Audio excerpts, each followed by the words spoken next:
Thank you, Toshi, for the introduction, and thank you so much for the invitation. I'm so happy to be here in Tokyo and share the work and research that I am doing with automated architecture, which I hope contributes something to the discussion. So quickly about myself, this is really my world. So I both work in academia, I have my own architectural practice, and then since 2 years, I also have a startup. I also have a PhD and I write books. So for me, this whole world is very logical. I think this is normal, but there's a big, obviously, difference between these ways of working, which I will expand on in this talk.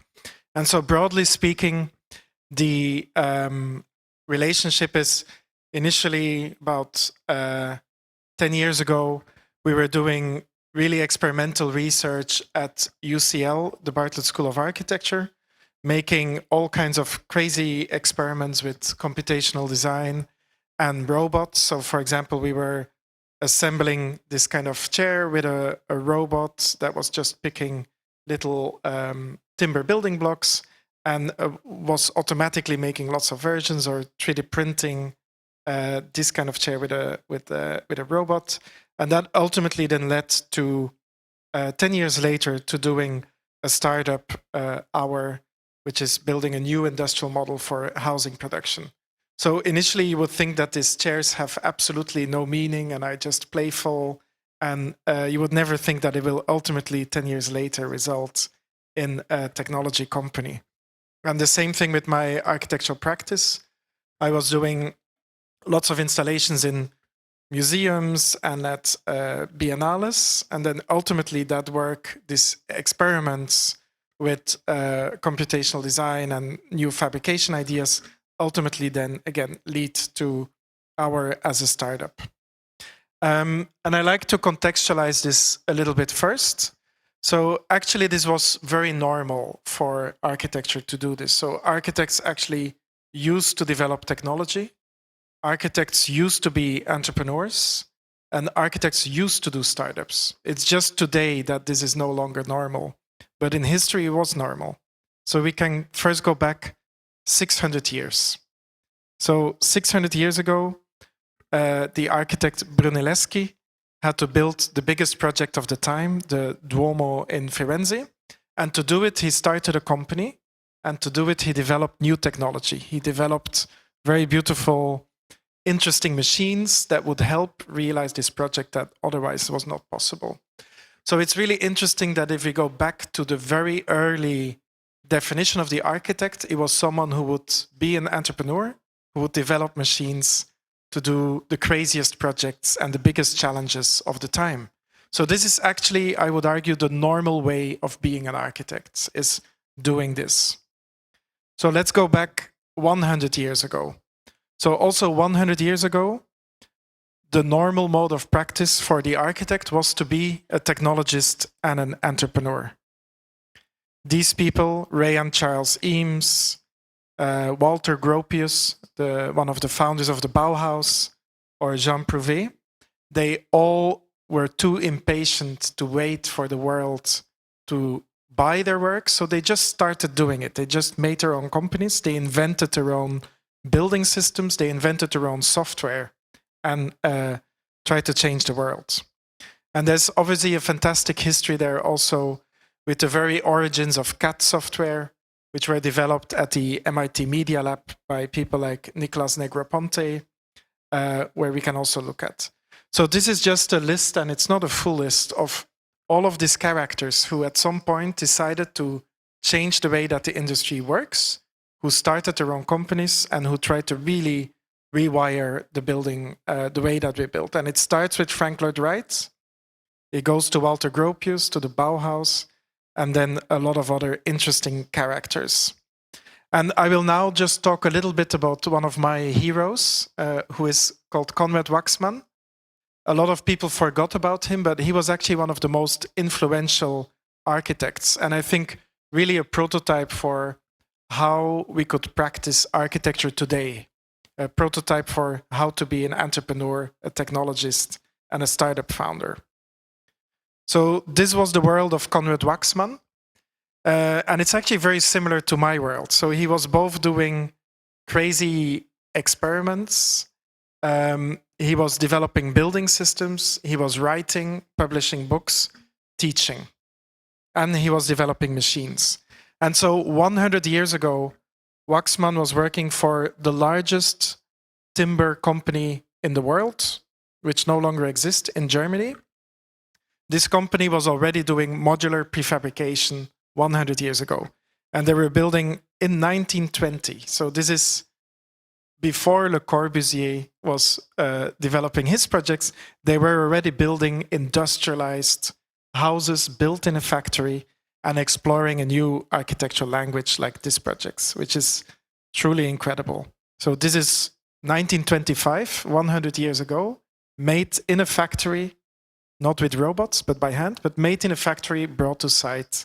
And also, I think architecturally extremely interesting. You could almost imagine this would be done today. So then really interestingly, Konrad Waxman also designed a house for Albert Einstein. So Albert Einstein actually lived in a timber prefabricated house produced in a factory before he moved to the United States. So then when the Second World War came, Konrad Waxman and Walter Gropius, the founder of the Bauhaus, moved to the United States with the help of Einstein. And they decided to start the very first large-scale modular factory. It was called the General Panel Corporation, and it was a factory to build 10,000 homes a year for the US. And I really like this advertisement because this advertisement is almost the advertisement of my company today, although it's 80 years ago. So it says, at last we have a prefabrication system which enables architects to design any type of building with three-dimensional modules. And Waxman had this, he was not an engineer, he was really an architect. So you can see how he's thinking about these technical solutions from a creative perspective. So he designed these really intricate joints with the idea that you could make an entire building just with one joint.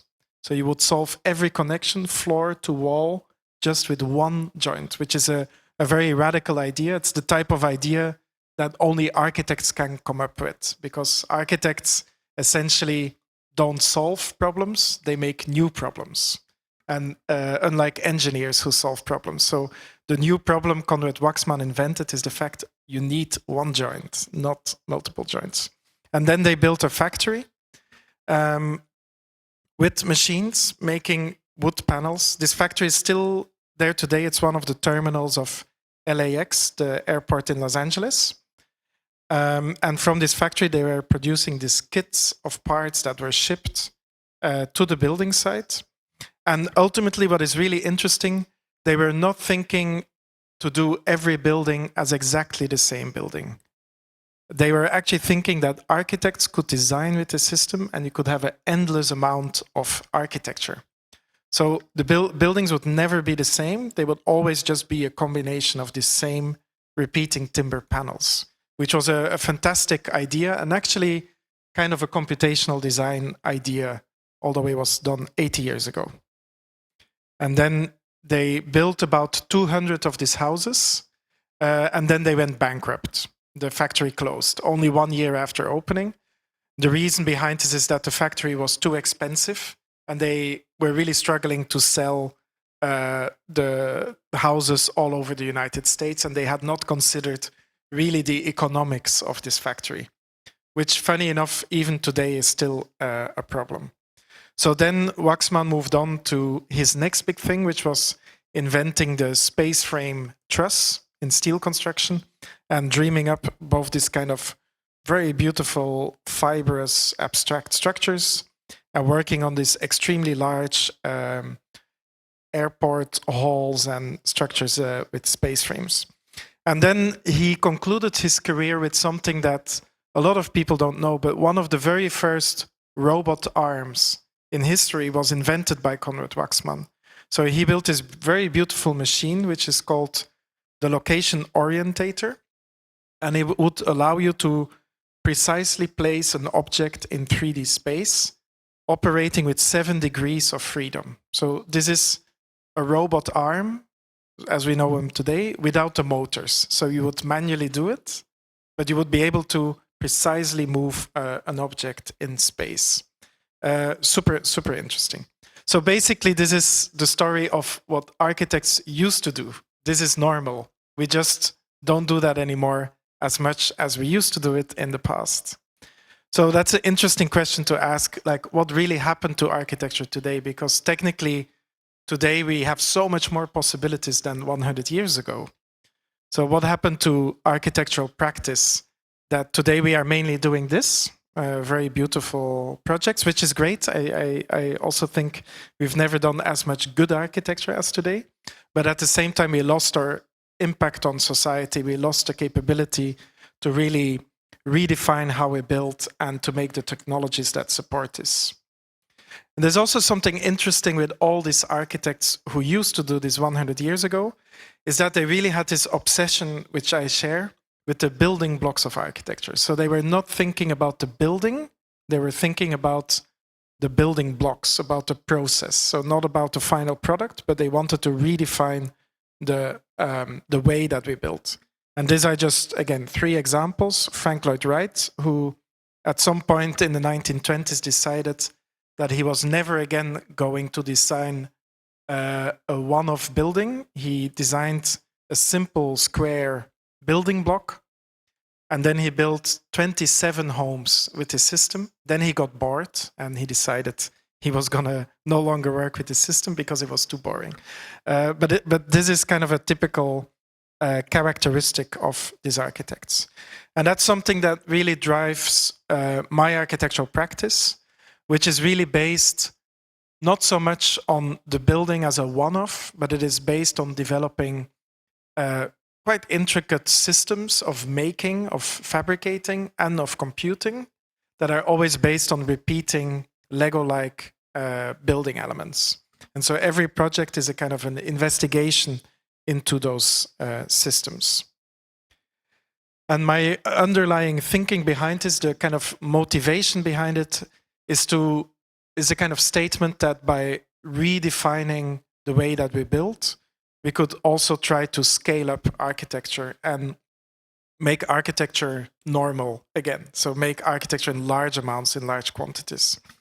So that's where kind of my obsession with robotics, automation, computation comes from, is from this idea to redefine a kind of a digital way of building with these fundamental building blocks. And my exploration started actually quite similar to Waxman, first with the obsession with a simple line, the most basic geometry, and building this kind of fibrous structures. So this is a museum project. Back in the day, this was completely done in processing. So I wrote my own software from scratch in processing to compute thousands and thousands of these lines in 3D, which are all straight segments, and connect these segments together to produce this kind of fibrous structure, a little bit like 3-dimensional spaghetti that you kind of stack into a building. And then I moved on from those lines to actually a more repeatable system, which is actually a modular system of repeating elements, which can all be made from flat sheet material. So you basically take a sheet of plywood, cut it, fold it into an element, and these elements can connect together to produce, strangely enough, a modular architecture.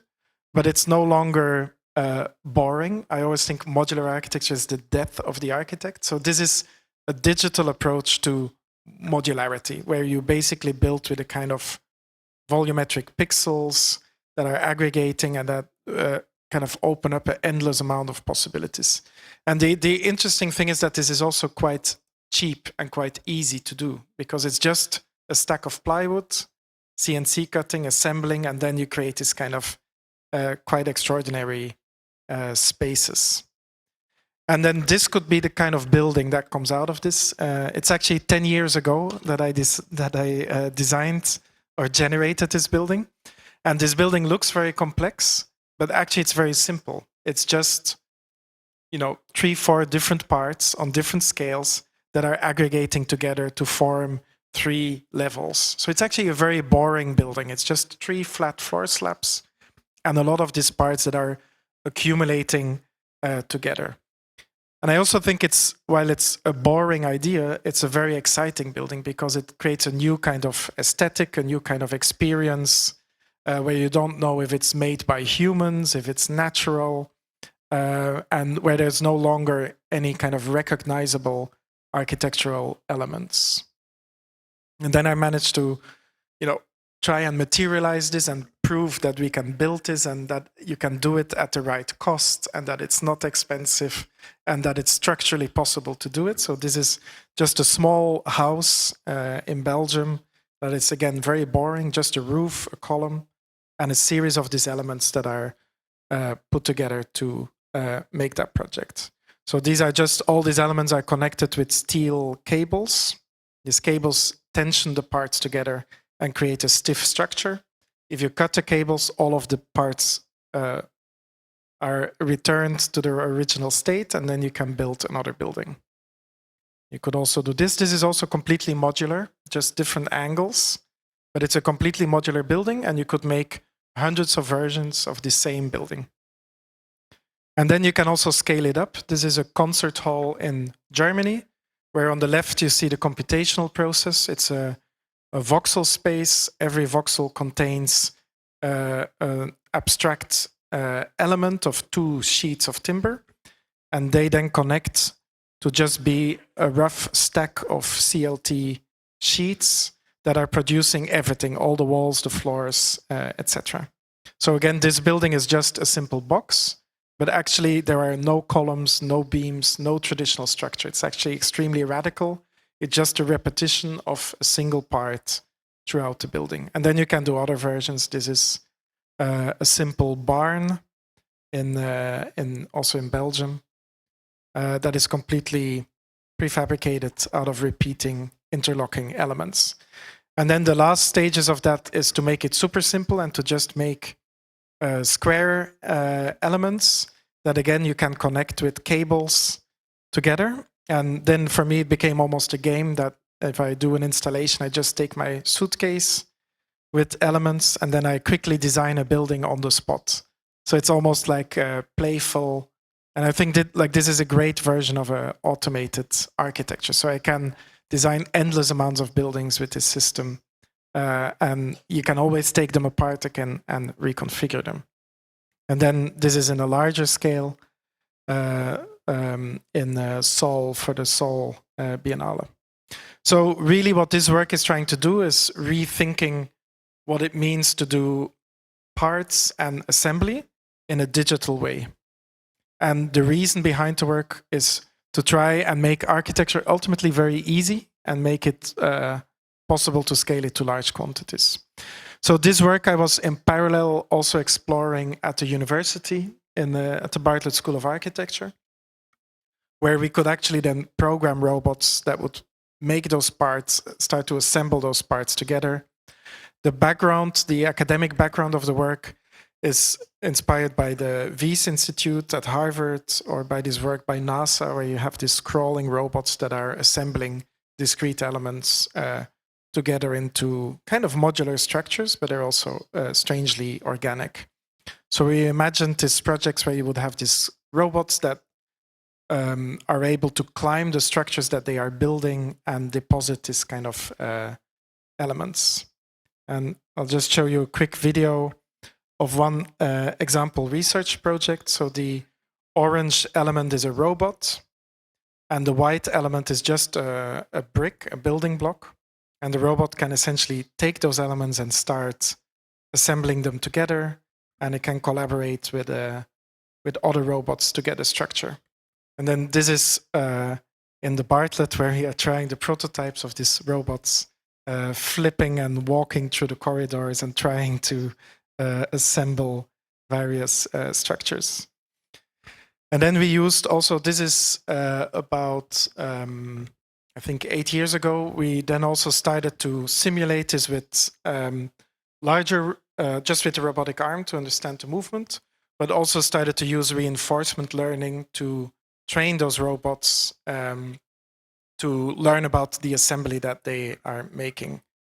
So you can see that here. So this is not explicitly programmed, but it's using reinforcement learning, where we basically set very simple targets and try and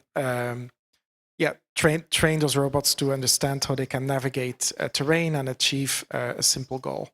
And that then leads to this kind of radical scenario where you could just deposit a lot of these bricks and robots on a building site. They do their path planning and they start to really almost grow a structure, collaborating together. And it's a very strange type of assembly. It's both natural and it's also kind of very abstract and very, very, very modern. And it's very, very satisfying to watch these little robots work together. And so, this then led to other explorations on larger housing blocks, also trying to understand the economics behind if we would be automating construction in this way, what would be the financial models and the economics behind buildings like this. And so the research question behind this is really looking at the robotic assembly of these discrete parts and on trying to really redefine housing and trying to rethink what could a housing platform be today. And that then really led a few years ago to this idea that we should do a startup with this research. We should stop talking, just do it as research in the university. Let's do this in reality, because as Toshi pointed out in the introduction, there's no reason not to do it. There are so many large challenges to the way that that we are building today. We are running out of human workers. We are in the need of a lot of housing. And at the same time, there's also the climate crisis that is confronting this. So let's do a startup. Let's try this for real. And that's what me and my co-founder, Molly, decided to do with a lot of naivety and optimism 2 years ago. And the reason we did it is because we also saw around us a lot of architects who had already made the step to do a startup. So we had architects who started robotic 3D printing companies, robotic cutting for formwork, site inspection. We were looking at Ryan with Gravis Robotics. And there was basically this example of these other people who showed us, actually, you can do a startup. It's possible to try and scale this outside of university. And for us, the intellectual reason to do it was really this deep fascination that for 100 years, we are trying to solve this question of how we can mass produce good architecture, good housing, and it has never worked. It always keeps failing. So this was 100 years ago. It didn't work. And then if you look more recently, there has been a lot of investment in modular construction, new methods of construction, and it always fails, right? So we have still not managed, we have still not understood how we can efficiently build housing in factories. So for us, this is a very interesting intellectual idea to try and work on this. And our hypothesis, after analyzing all of these examples, is that the key to industrializing housing production is to not have a factory. We cannot look at the car industry or traditional industry because the building industry works completely differently. So the main problem is you can always build a factory if you know how much you are going to sell, and then you can spend as much money on the factory as you want. But in the construction industry, you never know how much housing is needed. It's always up and down. So it's actually the factories that kill the companies. So the other hypothesis is that basically to have more architecture, to do architecture in large amounts, that we need to industrialize the production of architecture. And so this is everything we do with the tech startup in one image. So essentially we have something that we call a microfactory. It's a single robotic arm on a container platform that you can put on a truck. You can drive it to the building site, leave it there to build the projects, or you can also build a larger factory with it And then they're almost like 3D printers, or you can build local neighborhood factories. And then besides it, you have a software platform that is driving all of the design to manufacturing workflows.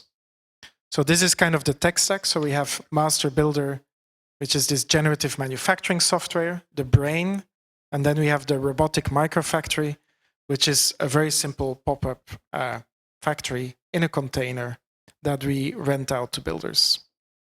Our business model here is that we just rent this to the builders as a service. So if you want a microfactory, you contact us, and then we just drive the microfactory to the building site. And we essentially don't try to compete with the existing industry. Our mission is actually enabling the industry and helping them.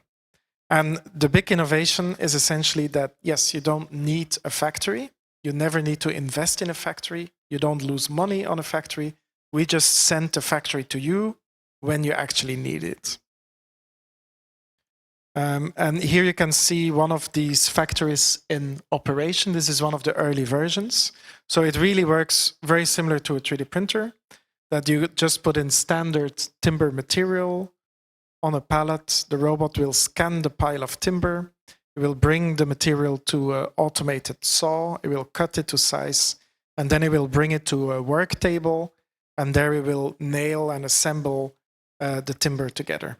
And it can essentially make it unlimited in size and in complexity. It will never complain because it's a robot. So it can essentially make endless variations of these panels. And there is no human intervention in this process. You just, at the beginning of the day, you put the timber next to the robot, and then the robot starts working for 8 hours, and it can roughly produce one house in 8 hours. And underlying this is Master Builder. This is a cloud-based platform that we developed from scratch that allows us to manage all of the data from design all the way to the code that drives the robots. The way that this works is that we are able to just take a simple model from an architect and then generate a timber structure. And this initial design for the timber structure is then sent to a robotic simulation software, which then just in 0.5 seconds will simulate the robotic assembly process, send back the data, and make any changes that are needed. So this also means that we know through Master Builder exactly how many nails we need, how long it will take, how much timber you need to order, etc. And there are some real challenges in this problem. It's obviously very difficult. So for example, this is a pile of American lumber. Every piece of timber is different. So this is a very difficult, this kind of robots are not made to do this kind of work. So it's a really big issue that you have to work with, this unpredictability.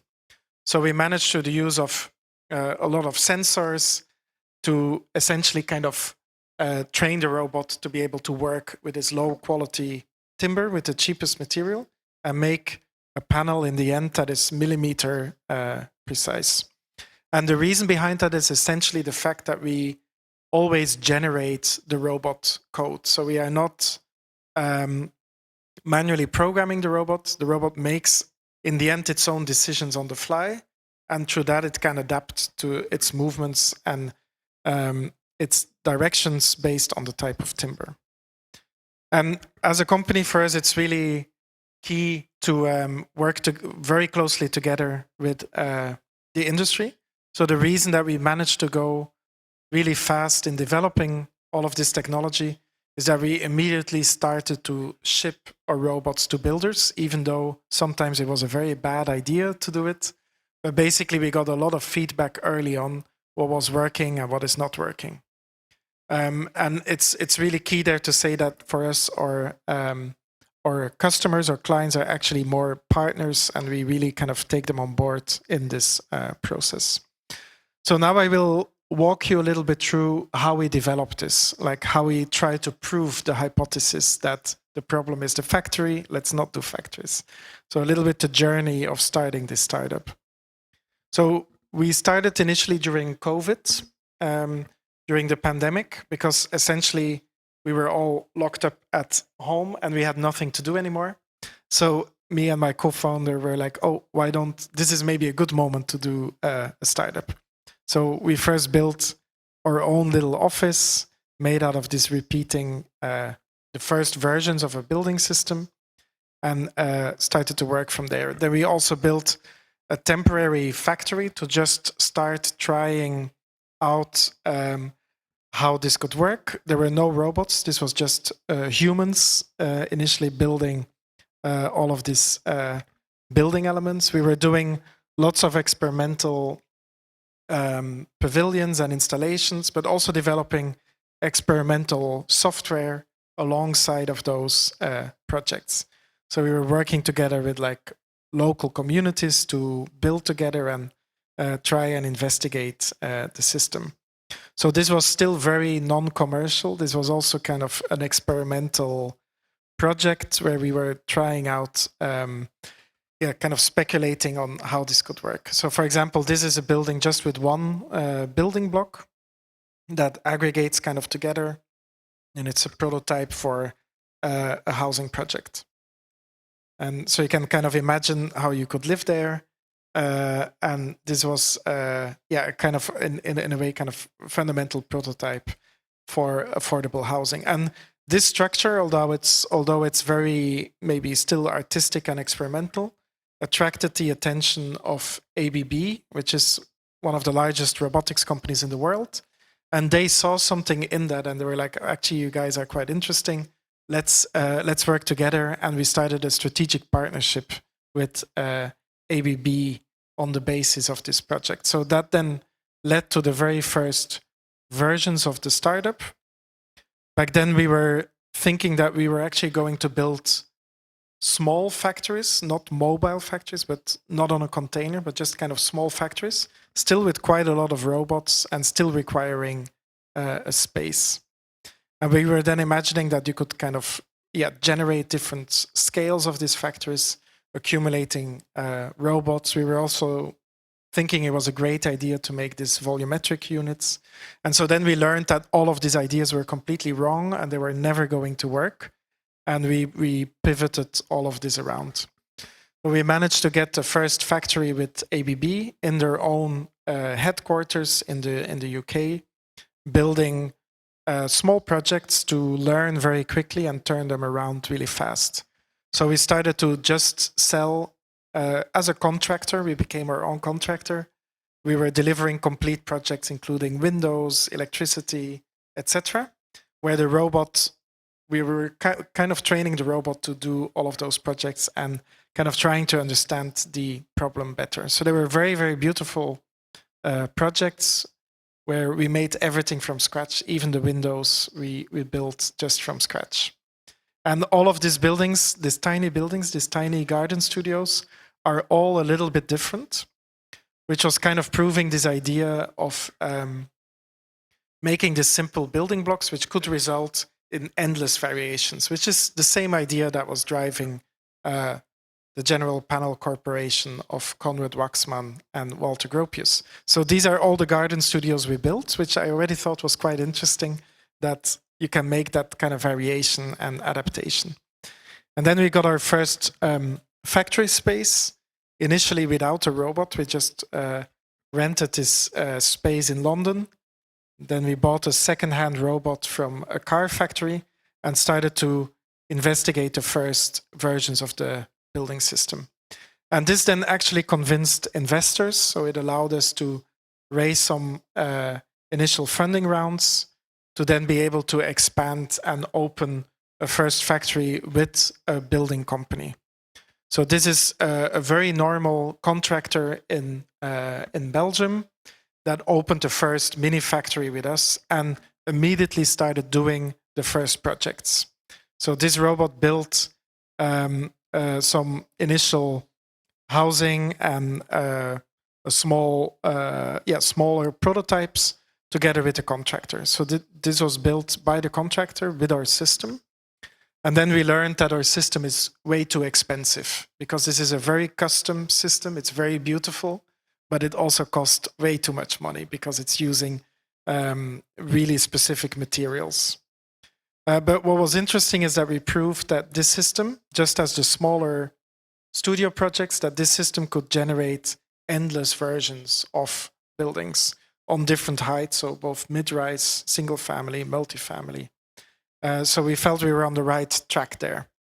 And then together with this building company, we started to look at lots of different projects for social housing, affordable housing, and delivering, delivering quite a few of those. So that's, for example, a project that we worked with reclaimed, recycled timber, also very challenging, and delivered that on one big truck to local university. And then even looking at larger projects, like this is 270 homes. They're all slightly different, completely built with the system. And this for me was quite satisfying. So these are 2 different buildings made with our system and designed by 2 different architects. So you can kind of see how they shape it in a different way and how they play around with the system. And then we used all of that experience to essentially try and understand where we add value, which kind of software should we really develop, should we try to do everything, or should we become very focused? Does our building system actually make sense? How do we put this in the market? And one thing we realized early on is that we should not have our own building system, because that is a very difficult battle to fight. And every region, every country, every builder has their own way of building. So we should actually build the infrastructure so that we can build with any building system, rather than forcing people to adopt what we think is a good idea. Because we learned very often we were extremely wrong about what we thought was a good idea. So we really started to build a kind of API for different building systems, where you could basically define and codify different versions of building systems and start to kind of also generate the documentation for that building system. And to do that, we had to change the hardware. So the first robots could only make one building system. And then slowly the last versions of these robots are able to handle different materials, different combinations, and the hardware is set up to allow that diversity. So then we could finally make a system that was actually more affordable and cheaper, which is using very typical timber framing, stick framing materials. So 2 years ago, we decided to ship 2 of these factories to the United States in a beautiful green container, and did this kind of crazy thing of setting up the factory there and getting it ready for production. And actually the most important moment for us was this moment. This is one of the people working in the factory who has never seen a robot before. And after just 1 day of training, he managed to make his own panel, and he's ready to start producing, independent of my team in London. And that's actually the most important thing, is that you need to make a repeatable industrial process that allows local builders to build with automation and with robots. So I think this video is showing these 2 robots running in the factory in the US, again, without our involvement. So in the morning, the builders come in, they switch on the machines, and they just start producing. So they're currently building about 200 affordable homes in Indiana in the US. And to do this is extremely difficult, because you really need to make a repeatable industrial process and design for failure. You need to always understand, you need to have a backup for everything. So the moment that the robot crashes, someone needs to be able to fix the problem without having to call us in London. So a really large part is making very good documentation and manuals and designing for all the disasters that will happen and all the problems that occur. And then again, we try to also involve the industry or potential clients very closely in the development of the product. So we run this kind of sessions together with large home builders and contractors, talking to them about what they need to adopt the technology, where do they see any problems, what do we need to solve for them. And that then has resulted in a lot of different projects across different countries. So this is, for example, a typical English house in the UK, then a typical Swedish house, and a Swedish mid-rise construction. And then in the US and Canada, also this kind of different ways of living, different habits, different materials that respond to different projects. So what's next for us is really scaling this up. So we just moved this week into a larger space from where we will be building the next microfactories and really working towards building that whole network of decentralized production, with the final goal that in 5 years from now, we would be at supporting 100,000 homes a year that are produced with our robots and our software. And ultimately, to wrap it up, I think this way of working for me is very much actually not a project about business. I see this intrinsically connected to all my other ideas about architecture. I think this startup is a logical consequence of architects working with software, working with robotics, new manufacturing ideas. And it's a kind of, for me, really a project that continues all the way 100 years ago from Waxman, but then also more recent history of all the experiments with the digital from people like Greg Lynn, John Fraser, and others. So I really think this kind of company can only really be done by architects playing around with computers and asking crazy questions about what we could do. It's not a company started by engineers. So you do need architecture for this. And I see this again as one big world of experimentation, whether it's a company, whether it's a book, whether it's an installation in a museum. For me, it's all a kind of investigation of a larger question. So I'll leave it there. Thank you so much.